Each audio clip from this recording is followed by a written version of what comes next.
नमस्कार दोस्तों, आप सभी का चैनल में स्वागत है। अगर आप नए हैं, चैनल से नहीं जुड़े हैं, तो आप चैनल को सब्सक्राइब कर लेना। दोस्तों, बहुत सारे जो दोस्त हैं मेरे सैलरी और उसके बाद में Q&A वीडियो डाला है, उनके ऊपर काफ़ी सारे लोगों ने लिखा है कि सर कौन सा कोर्स लेना चाहिए, कौन सा क्लास हमको लेना चाहिए आरबीआई ग्रेड के ऑफिसर के लिए। दोस्तों, नेक्स्ट अगला नोटिफिकेशन 2022 में ही आएगा अभी। तो वो जो पर्टिकुलर जो क्वेरीज रेज किया लोगों ने, उस पर्टिकुलर क्वेरीज का आंसर मैं इस वीडियो में देने की कोशिश करूंगा। फेज 1 से लगा के फेज 2 के लिए जो भी आपको क्या कोचिंग लेना चाहिए और कौन सा कोचिंग आपके लिए अच्छा रहेगा, और उसके अलावा भी क्या उससे रिलेटेड बातें हैं, सब डिस्कस करेंगे हम लोग। दोस्तों, आप चैनल को सब्सक्राइब कर लेना।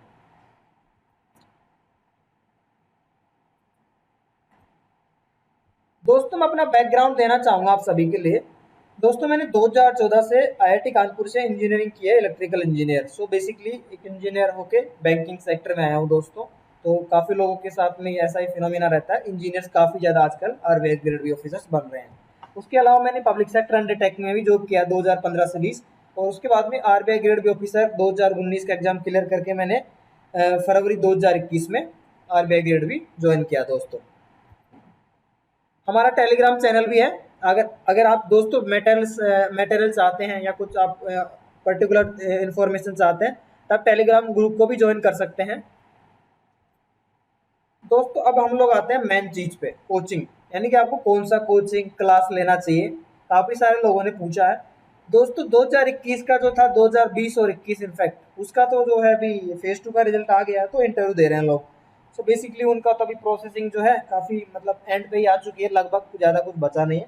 तो हम लोग बात करेंगे 2022 के जो एस्पायरेंट्स हैं उनकी, उनका जो हम ध्यान में रख के बातें करने वाले हैं इस पर्टिकुलर वीडियो में। दोस्तों, अगर फेज 1 की बात करें तो फेज 1 के अंदर आपको पता है 4 सेक्शंस आते हैं। जीके का थोड़ा वेटेज ज़्यादा रहता है इसमें। बाकी 3 सेक्शन जो है इंग्लिश, जो मैथ और रीजनिंग, तीनों बैंकिंग एस्पायरेंट्स जो रहते हैं, सेम टू सेम पैटर्न रहता है। आईबीपीएस पीओ, एसबीआई पीओ, जो स्टैंडर्ड जो आईबीपीएस एग्जाम्स कराता है। तो उनके अंदर दोस्तों फेज 1 के लिए मैंने कभी भी कोचिंग नहीं लिया है। फेज 1 के लिए दोस्तों मेरा स्ट्रेटेजी रहता था, जीके और जीए के लिए तो नॉर्मली दोस्तों मेरे स्टैंडर्ड सोर्स थे, ऑनलाइन वेबसाइट्स वगैरह, वहाँ से पढ़ता था मैं। डेप्थ में पढ़ता था करंट अफेयर्स वगैरह, क्योंकि आजकल बहुत ही डेप्थ में चीज़ें पूछी जा रही है जीके में। अगर इस बार का आप पेपर देखोगे ना फेज 1 में जीए में, तो काफ़ी डेप्थ में पूछा गया था दोस्तों। यानी कि वन लाइनर आप पढ़ के नहीं जा सकते, आपको जीके और करंट अफेयर्स काफ़ी अच्छे से डिटेल में पढ़ना है आपको, अगर अच्छा स्कोर करना है तो। इसके लिए मैंने कोई कोचिंग नहीं लिया है। जीके टुडे मेरा ऑनलाइन पोर्टल था, वहाँ से दोस्तों वहाँ से पढ़ता था मैं जीके टुडे से। उसके अलावा मैंने प्रेस इन्फॉर्मेशन ब्यूरो, दोस्तों फेज 1 और फेज 2 के लिए मैं साथ में ही कवर करता था जीके और जीए को। तो वो थोड़ा आपको करना ही चाहिए, अदरवाइज आपके लिए दिक्कतें खड़ी हो सकती है, अलग अलग नहीं पढ़ा जा सकता जीके को दोस्तों। बाकी आते हैं मैथ्स में, इंजीनियरिंग बैकग्राउंड से, तो मैथ में कभी स्पेशल तैयार नहीं करता था। मैथ्स दोस्तों वही मेरी स्ट्रेटजी रहती थी, एग्जाम से कुछ टाइम पहले मैं क्वेश्चंस लगाता था। तो क्वेश्चंस लगा के आपको मैथ्स में आप जो है अच्छा स्कोर कर सकते हैं। अगर आप नॉन इंजीनियरिंग बैकग्राउंड के हैं तो आपको कोई यूट्यूब पे पर्टिकुलर चैनल को फॉलो करना पड़ सकता है। बात आती है रीजनिंग की। रीजनिंग के अंदर दोस्तों पजल्स आते हैं, तो आपको पजल्स के लिए बहुत सारे यूट्यूब पे चैनल्स है, आप कोई भी पर्टिकुलर चैनल से आप जो भी कंफर्टेबल आप उससे रेफर कर सकते हैं। इंग्लिश के लिए दोस्तों मेरा भी कोई स्ट्रेटेजी नहीं था, मैं हिंदी मीडियम बैकग्राउंड का स्टूडेंट हूँ, लेकिन मैं न्यूज़पेपर पढ़ता था रेगुलरली। तो बेसिकली मेरा इंग्लिश का सिर्फ और सिर्फ वही एक जरिया था, न्यूज़पेपर रीडिंग से मैंने अंग्रेजी में काम चलाया है। हम लोग आते हैं दोस्तों फेज 2 पे। फेज 2 जो मेरा मेन फोकस रहेगा इस वीडियो में कोचिंग के लिए दोस्तों। फेज 1 में क्या इतना ज़्यादा दिक्कत नहीं आती है। फेज 1 तो है दोस्तों, उसके अंदर आप जो है नॉर्मल जो प्रैक्टिस मैटर करता है। अच्छा, आपको टेस्ट सीरीज लेना चाहिए फेज 1 के लिए, क्योंकि जो टेस्ट सीरीज है फेज 1 में बहुत मैटर करता है, बिकॉज फेज 1 स्पीड का खेल है।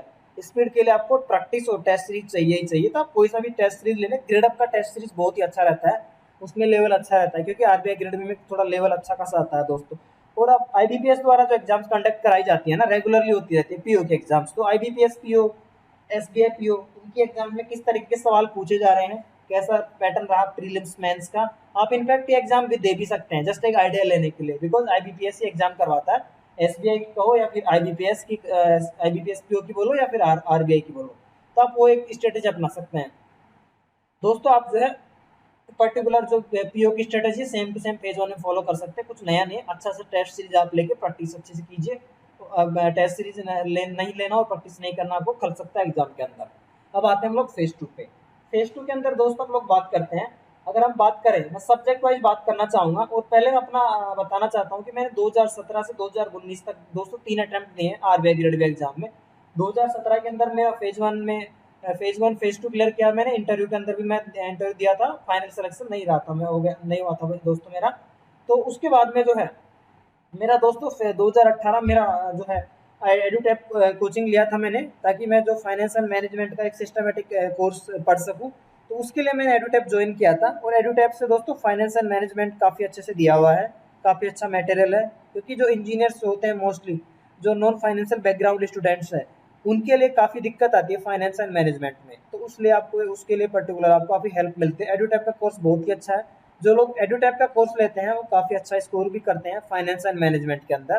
तो डेफिनेटली फाइनेंस एंड मैनेजमेंट के लिए एडुटेप का कोर्स बहुत ही अच्छा है।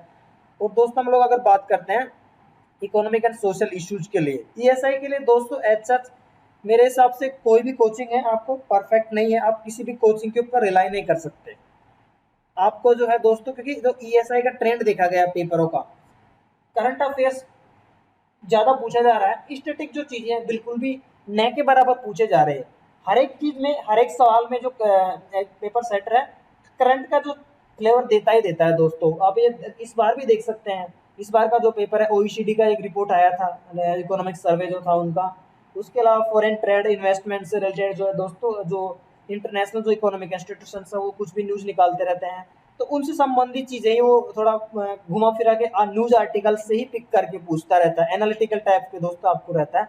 तो वहां पे अगर आप न्यूज़पेपर पढ़ रहे हैं, आप फॉलो कर रहे हैं, तो आपको एक बहुत ही अच्छे से दोस्तों समझ में चीजें आने लग जाए कुछ टाइम के बाद में, आप अच्छे से बेटर आंसर कर पाएंगे। क्योंकि इकोनॉमिक एंड सोशल इश्यूज के अंदर आप कितनी भी बुक्स पढ़ के जाएं, कितना भी आप बुक्स पढ़ सकते हैं, लेकिन वो आपको हेल्प नहीं करने वाली वहां पे। क्योंकि सवाल स्टैटिक नहीं आता है, कॉन्सेप्चुअल तो बहुत ही कम आते हैं। वहाँ पे सवाल आते हैं दोस्तों, या तो स्कीम्स पे आते हैं, ऐसी स्कीम्स पूछते हैं जो कि आपने कभी पढ़ी नहीं होगी या कभी आपने सुनी नहीं होगी। मोस्टली ऐसी स्कीम्स आती है कभी कभी। तो उन स्कीम्स के लिए आपको वही, आप कितने अच्छे से चीज़ों को पढ़ रहे हैं, आप कितने अच्छे चीज़ों को समझ पाते हैं, आपकी क्या अंडरस्टैंडिंग है, क्या आपका कवरेज है, कितना वाइड आपने पढ़ा है, कितना अलग वेराइटी का जो है चीज़ें आपने पढ़ी हुई है दोस्तों, कितना डेप्थ में आपने पढ़ा है, वो आपको काम आता है वहाँ पे। तो डेप्थ के लिए अगर आपको स्टैंडर्ड सोर्स रेफर कर सकते हैं, पीआईबी और जीके टुडे। मेरा ये दो सोर्स रहता था, पीआईबी और GK today, economic social issues current affairs के लिए। और उसके अलावा स्टैटिक मैंने रमेश सिंह से किया था 2017 और 2018 में। तो अगर आप ईएसआई की स्टैटिक चीजें आप रमेश सिंह से कर सकते हैं। रमेश सिंह बहुत ही अच्छा बुक है जो कि स्टैटिक चीजों को बहुत ही अच्छे से कवर करता है। डेफिनेटली आप रमेश सिंह से पढ़िए। क्योंकि अभी दोस्तों हुआ क्या है, इस बार से 50% पेपर डिस्क्रिप्टिव आने लग गया है। तो 50% अगर डिस्क्रिप्टिव आ रहा है, तो आपको डेफिनेटली बुक से आप पढ़ेंगे तो आपको बहुत अच्छी चीज समझ में आएगी। आप एक अभी टाइम है आपके पास काफी दोस्तों, 8 से 10 महीने हैं 2022 एग्जाम के। तो आप अभी बुक पिक कर लीजिए दोस्तों, इकोनॉमिक एंड सोशल इश्यूज में स्टैटिक चीजों के लिए। क्योंकि इस बार हुआ क्या है दोस्तों, ग्लोबलाइजेशन के ऊपर एक डिस्क्रिप्टिव का सवाल आया था। उसके बाद में पोवर्टी एस्टिमेशन टेक्निक्स के ऊपर आया था। 15th फाइनेंस कमीशन के ऊपर एक सवाल आया था डिस्क्रिप्टिव में। तो ये सब जो डिस्क्रिप्टिव सवाल है, जो मेगा टॉपिक्स है, जो मेजर टॉपिक्स है, उनके ऊपर ही बनाए गए हैं। साथ में आपको अगर इनकी जवाब देना है तो आपको अच्छे से चीजें पता होनी चाहिए। तो डेफिनेटली आपको टेस्ट सीरीज भी मेरे हिसाब से कोचिंग वाले लॉन्च करेंगे। तो फेज 2 के लिए आपको किसी भी एक अच्छा कोचिंग का जो कि आपको अच्छे से बेसिक चीजें दे रहा हो, बेसिक कॉन्सेप्ट को रिवाइज करा रहा हो, आपको हैबिट का एक बेसिकली आइडिया दे रहा हो लिखने का आपको। जैसे कि यूपीएससी मेंस के लिए लोग टेस्ट सीरीज लेते रहते हैं, तो उस टाइप से अभी जो है टेस्ट सीरीज काफी ज्यादा इंपॉर्टेंट हो जाएगी डिस्क्रिप्टिव पेपर की वजह से। वरना दोस्तों ऑब्जेक्टिव ईएसआई में तो कोई भी टेस्ट सीरीज काम नहीं आ रही थी। क्योंकि आपको करंट चीज़ों का फ्लेवर ज़्यादा मिलता है पेपर के अंदर इकोनॉमिक एंड सोशल इश्यूज में। तो दोस्तों मेरे हिसाब से कोई भी कोचिंग परफेक्ट नहीं है इकोनॉमिक एंड सोशल इश्यूज के लिए। आपको सेल्फ स्टडी करनी ही पड़ेगी। आप कितना भी कोचिंग, कोई सी कोचिंग भी ले लें, आप 10 कोचिंग भी ले लेंगे ना, उसके बाद भी दोस्तों आपको जो इकोनॉमिक एंड सोशल इश्यूज में आपको अपने बलबूते पे मेहनत करनी पड़ेगी। आपको जो चीज़ें अपने हिसाब से समझनी पड़ेगी।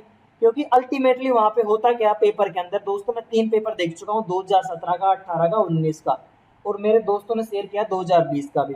तो एक चीज कॉमन है दोस्तों, आपको वहां पे पेपर के अंदर कम से भी कम 40 से 50% जो पेपर है इकोनॉमिक एंड सोशल इश्यूज का, जो पैरा दिया रहता है उसको पढ़ के समझ के एनालिसिस करके आपको बेस ही करना रहता है। यानी कि आपने कितने अच्छे डेप्थ में चीजें पढ़ी है दोस्तों। कोचिंग वाला जो मटेरियल है, फिक्स मटेरियल, डेफिनेटली आपको हेल्प नहीं करेगा इकोनॉमिक और सोशल इश्यूज में। एक सर्टन रेंज तक आपको हेल्प कर सकता है, लेकिन आप एक अच्छा स्कोर करना चाहते हो तो डेफिनेटली आपको उस कोचिंग के मटेरियल के ऊपर भी आपको अपने बलबूते पर सेल्फ स्टडी करनी ही पड़ेगी। इकोनॉमिक एंड सोशल इश्यूज के लिए। तो इकोनॉमिक एंड सोशल इश्यूज में लोग काफी ज्यादा डरते हैं क्योंकि बहुत ही अनप्रिडिक्टेबल है इसका जो पार्ट है, अनप्रिडिक्टेबल है दोस्तों इसका जो क्वेश्चन किस टाइप के आएंगे। तो अनप्रिडिक्टेबिलिटी को आपको अगर खत्म करना है तो आप डेफिनेटली अच्छे सोर्स से पढ़िए, अच्छे सोर्स की जो स्टैंडर्ड सोर्स है गवर्नमेंट ऑफ इंडिया की जो वेबसाइट्स है, उसके अलावा जो एनुअल रिपोर्ट्स है वहाँ से स्कीम्स पढ़िए। इस स्कीम्स के लिए दोस्तों मैं आपको स्पेशल एडवाइस दे सकता हूँ क्योंकि मैंने स्कीम्स बहुत ही अच्छे से डेप्थ में करी हुई है, एनुअल रिपोर्ट से मैंने बहुत मेहनत की है। इस स्कीम्स का दोस्तों मैंने काफी अच्छी खासी पकड़ बनाई है, तो डेफिनेटली आपके साथ में स्कीम्स को मैं शेयर कर सकता हूँ। और पेपर के अंदर कम से भी कम है ना दोस्तों, आप मान के चलिए 20 से 30 नंबर का पेपर जो स्कीम्स के ऊपर ही आता है, डायरेक्टली और indirectly economic and social issues का। तो आपको इस स्कीम्स के ऊपर पकड़ बनानी ही पड़ेगी इकोनॉमिक एंड सोशल इश्यूज के लिए। ये हुआ दोस्तों इकोनॉमिक एंड सोशल इश्यूज का। अगर हम लोग आते हैं फाइनेंस एंड मैनेजमेंट के ऊपर वापस, फाइनेंस एंड मैनेजमेंट के अंदर दोस्तों क्या होता है कि मोस्टली चीजें स्टैटिक ही है। तो स्टैटिक चीजों के लिए आप कोई भी एक कोचिंग ले लेंगे या फिर यूं कहें आप कोई भी एक अच्छा सोर्स ले लेंगे, वहां से आप कवर करेंगे। तो आप सबसे पहले फाइनेंस एंड मैनेजमेंट का जो है दोस्तों आप अच्छा सोर्स लीजिए, एडुटैप ले सकते हैं आप। उसके अलावा और जो कोचिंग है सुशील रागड़े वो भी ठीक ठीक ही ठाक ही है दोस्तों, उसका भी तो आप ले लीजिए वहां से। उसके बाद में आप वहां से पढ़ेंगे दोस्तों फाइनेंस जो पर्टिकुलर सेक्शन है वो दोस्तों इस पेपर में इतना हार्डकोर फाइनेंस आता नहीं है, कुछ मोस्टली इकोनॉमी टाइप का ही आता है। जैसे आप देखेंगे ना इस बार का पेपर अगर हम लोग एग्जाम्पल लेते हैं तो फास्ट ट्रैक के ऊपर एक पैसेज आया था। उसके अलावा दोस्तों एक सेबी के ऊपर आया था जो application supported by block amount जो है वो एसबा के ऊपर आया था। उसके अलावा दोस्तों जो एक जो पब्लिक प्राइवेट पार्टनरशिप जो हैम जो मॉडल रोड कंस्ट्रक्शन के अंदर वो भी एक करंट अफेयर इकोनॉमी का करंट का ही टॉपिक है दोस्तों। जो अपने नितिन गडकरी जो है रोड मिनिस्टर, काफी ज्यादा रोड बनाने की न्यूज में आते रहते हैं, काफी ज्यादा काम करते रहते हैं। तो डेफिनेटली हैम मॉडल आप देखोगे तो पीआईबी में बहुत बार मेंशन रहता है। जो कोई रेगुलर पीआईबी फॉलो कर रहा है उसके लिए कोई टफ सवाल नहीं था। और वो भी जो फास्ट ट्रैक वाला वो भी डेफिनेटली पीआईबी का न्यूज आर्टिकल है सबके सब। और अगर हम लोग बात करते हैं दोस्तों उसके अलावा इसके जो फाइनेंस के अंदर कुछ ज्यादा हार्डकोर आया नहीं है, सिंपल जो वही जो डेरिवेटिव मार्केट है, सिक्योरिटी मार्केट है, उनके आप कोई भी बॉम्बे स्टॉक एक्सचेंज या फिर एनएससी के एफएक्यूज देखेंगे तो आपका हो जाएगा काम। और स्टैंडर्ड जो अपना जो फाइनेंस सेक्टर के जो इंस्टीट्यूशन है, रेगुलेटर्स हैं, उनके आप वेबसाइट्स बेसिक फंक्शंस आपको पता होना चाहिए। ये सब चीजें आपको रमेश सिंह से काम हो जाएगा। रमेश सिंह में बेसिक चीजें फाइनेंस की भी मिल जाएगी दोस्तों। रमेश सिंह आपको इकोनॉमी और फाइनेंस दोनों के लिए ही हेल्प करने वाली है। उसके अलावा अगर हम लोग बात करते हैं मैनेजमेंट, तो दोस्तों मैनेजमेंट के लिए आपको एल.एम. प्रसाद एक बुक है, आप वो पढ़िए। मैंने एल.एम. प्रसाद बुक पढ़ा था दोस्तों, और उसके बाद मैंने फाइनेंस एंड मैनेजमेंट में काफी अच्छा स्कोर किया था। मेरा जो 82.75 स्कोर था फाइनेंस एंड मैनेजमेंट के अंदर। मैंने एल.एम. प्रसाद काफी अच्छे से पढ़ी थी दोस्तों। मैं 2019 के लिए मैंने एल.एम. प्रसाद एक बुक से पढ़ना चाह रहा था मैं, क्योंकि अगर आप कोचिंग से पढ़ते हैं, अगर आपका बैकग्राउंड अगर आप नॉन बेसिकली नॉन फाइनेंस से नॉन मैनेजमेंट बैकग्राउंड के हैं तो आपके लिए बुक से पढ़ना बहुत ही कारगर साबित हो सकता है दोस्तों। सेम चीज मुझे लगा कि एक बुक से पढ़ना चाहिए जहाँ की मेरे को थोड़ा डिटेल में अच्छी चीजें एक्सप्लेन मिले, मेरे को एग्जांपल्स के साथ मिले। तो डेफिनेटली एल.एम. प्रसाद एक ऐसा बुक है जो कि मैनेजमेंट के लिए आपकी बहुत ही कारगर साबित हो सकता है। और एडुटैप ने भी दोस्तों बहुत सारा जो मटेरियल कॉपी पेस्ट किया हुआ है एल.एम. प्रसाद से ही, यानी कि सेम सिमिलर टाइप का मटेरियल है। तो एडुटैप का कोर्स मैंने एल.एम. प्रसाद पढ़ने के बाद में पाया कि बहुत सारा जो बेसिकली जो रेफरेंस पॉइंट है ना एडुटैप का वो एल.एम. प्रसाद है मोस्टली, यानी काफी हद तक। उसके अलावा और भी चीज हो सकती है क्योंकि वो दूसरा बुक मैंने कोई पढ़ा नहीं है, लेकिन एल.एम. प्रसाद काफी हद तक एडुटैप के मटेरियल में आपको मिल जाएगी। तो आप दोस्तों इसके अलावा अगर हम लोग बात करते हैं मैनेजमेंट का, मैं कोशिश करूंगा कि आपको मोटिवेशन की जो थ्योरीज है, लीडरशिप किस टाइप के क्वेश्चन आते हैं, कौन सी थ्योरीज आपको कवर करनी है, कैसे करनी है, वो मैं डेफिनेटली चैनल पे वीडियो शेयर करने की पूरी कोशिश करूंगा। और उसके अलावा अगर हम लोग बात करते हैं इस बार फाइनेंस एंड मैनेजमेंट के अंदर भी थोड़ा करंट बेस्ड चीजें आई थी, करंट अफेयर्स काफी ज्यादा एंटर करा दिया गया था इस बार। नॉर्मली ऐसा होता नहीं एफएम पेपर में, एफडीआई के अंदर दोस्तों। और उसके बाद में जो है जो करंट जो पीआईबी से जो चीजें हैं न्यूज आर्टिकल्स वही सारे देखा जा सकता है फाइनेंस एंड मैनेजमेंट के अंदर भी। तो दोस्तों स्टैंडर्ड सोर्सेस आपसे पढ़ सकते हैं। अगर इंग्लिश डिस्क्रिप्टिव की बात करते हैं हम लोग वापस से, इंग्लिश डिस्क्रिप्टिव के लिए दोस्तों कोई भी कोचिंग परफेक्ट नहीं है। इंग्लिश डिस्क्रिप्टिव के अंदर वही वही चीज आ जाती है दोस्तों, आपका जो बेसिकली जो इकोनॉमिक एंड सोशल इश्यूज के लिए और एफएम के लिए, तो मेरे हिसाब से फिलहाल अभी जो नया पैटर्न है उसके अंदर आपको इंग्लिश डिस्क्रिप्टिव में ज्यादा दिक्कत नहीं आएगी। क्यों? क्योंकि आप डिस्क्रिप्टिव का प्रैक्टिस करेंगे ना ईएसआई और एफएम का, तो उस टाइम आपका डेफिनेटली इंग्लिश राइटिंग की प्रैक्टिस तो अपने आप हो ही जाएगी। बट आपको थोड़ा ध्यान रखना पड़ेगा क्वेश्चन कैसे लिखना है, समरीज कैसे लिखनी है। तो आपको इंग्लिश आपकी इंग्लिश जो डिस्क्रिप्टिव पेपर है उसमें सभी लोग का मेरे हिसाब से अच्छा खासा स्कोर हो जाएगा। पहले क्या होता था ईएसआई और एफएम ऑब्जेक्टिव होते थे तो इंग्लिश पे कोई ज़्यादा लोग ध्यान नहीं देते थे, तो राइटिंग प्रैक्टिस रहती नहीं थी। बट अभी वो चीज़ बदल चुकी है, क्योंकि एएसआई और एफआई में डिस्क्रिप्टिव हो चुका है पेपर 50%। तो उस चीज़ के लिए दोस्तों मैं अगेन टेस्ट सीरीज, आप कोई भी अच्छा टेस्ट सीरीज लेंगे, या फिर यूँ कहें आप अपने खुद के लेवल पे भी अगर एक वीक में एक ऐसे भी लिखेंगे ना, अगर महीने के आप 4 ऐसे भी लिखेंगे और ये काम आप 8-10 महीने तक करेंगे, तो आपको बिल्कुल कोचिंग लेने की ज़रूरत नहीं है इंग्लिश के लिए भी। इंग्लिश के लिए आपको अच्छे से प्रैक्टिस करनी है।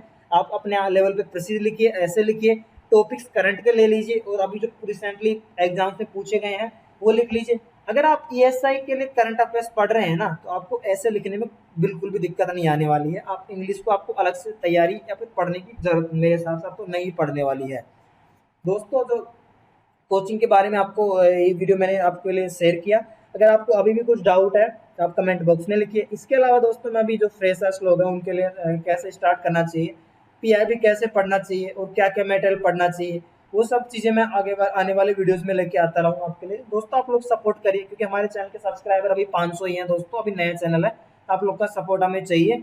आप लोग सपोर्ट करेंगे तो हम आपके लिए बेहतर से बेहतर कंटेंट लेके आ जाएंगे दोस्तों। और कोचिंग जो है, अगर आप अफोर्ड नहीं कर सकते हैं तो भी आप एग्जाम क्लियर कर सकते हैं, कोई दिक्कत नहीं है। अगर आप अफोर्ड कर सकते हैं तो आप ले सकते हैं, ऑप्शनल है दोस्तों। लेकिन कोचिंग लेने के बाद आप ये मत सोचिए कोर्स लेने का मतलब है कि आपका सिलेक्शन है दोस्तों।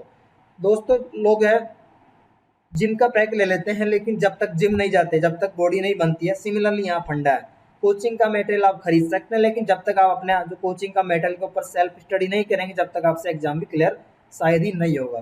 तो डेफिनेटली दोस्तों आप खुद से अपना जो है सेल्फ जो आपको जो एफर्ट पुट तो करने ही करने हैं। सिमिलरली दोस्तों अपने आप चीज़ें नहीं होती है, आप कोचिंग ले सकते हैं, लेकिन कोचिंग के साथ में आपको एडिशनल एफर्ट्स पुट करना है इसके अंदर दोस्तों। एग्जाम जो बेसिकली जो ईएसआई का पेपर जो है, कोई भी कोचिंग उसको क्रैक नहीं कर सकता है। फिर कोई भी कोचिंग है जो उसको पूरा क्या पूछता है वो पूरी तरह से कवर नहीं कर सकता है।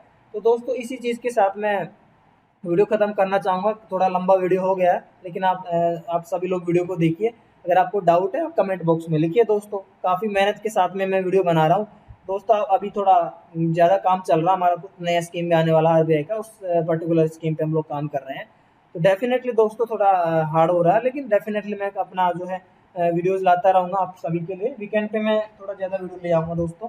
आप लोग सपोर्ट करते रहिए। इसी के साथ मैं वीडियो खत्म करता हूँ दोस्तों। आप चैनल को सब्सक्राइब कर लीजिए, आपके जो दोस्त और भी तैयारी कर रहे हैं सब तक आप वीडियो को पहुँचाइए दोस्तों। जय हिंद, जय भारत, वंदे मातरम।